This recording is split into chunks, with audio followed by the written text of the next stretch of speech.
Today we're going to do some texture rubbings, and in order to do a texture rubbing you need to look around for something that is maybe like a leaf, thin but has some textures in it that you can feel. Or if you're looking for things around the house, a key might work really well. It's got a hard texture but it also has an interesting shape. I'm going to show you what I use today, and then I want you to do a little hunt to see what you think might make a great texture rubbing. The first thing you need is a naked crayon, and so you're going to have to choose one to sacrifice its outfit. I'm going to choose brown. I really like the dark colors because they show up really well on a texture rubbing. If your crayon is older and it doesn't peel off easily like this one, you can soak it in some water.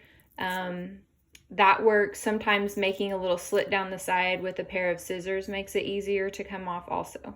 So now that my crayon is ready, I'm going to choose some things. You could choose a leaf from outside, would be a really great one. Start with one thing at a time. I'm going to do my quarter.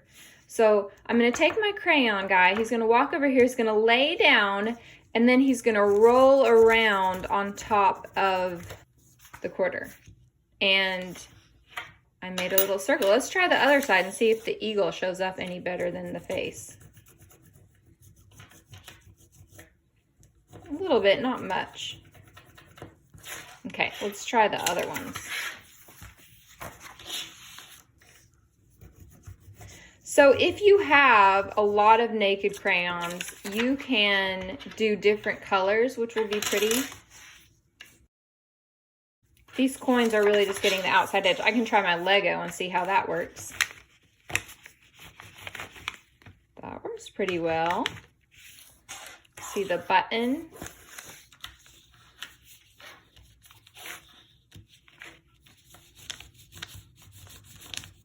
I've got a lot of circles on my page. Let's see what happens if I try this. Oh, that's pretty cool. That works pretty well. I have this tool.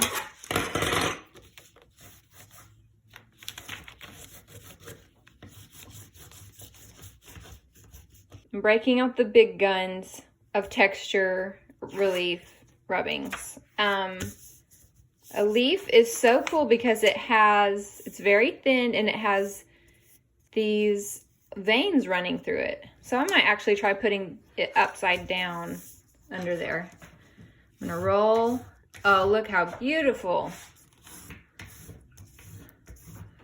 Leaves are pretty cool to do a texture rubbing with.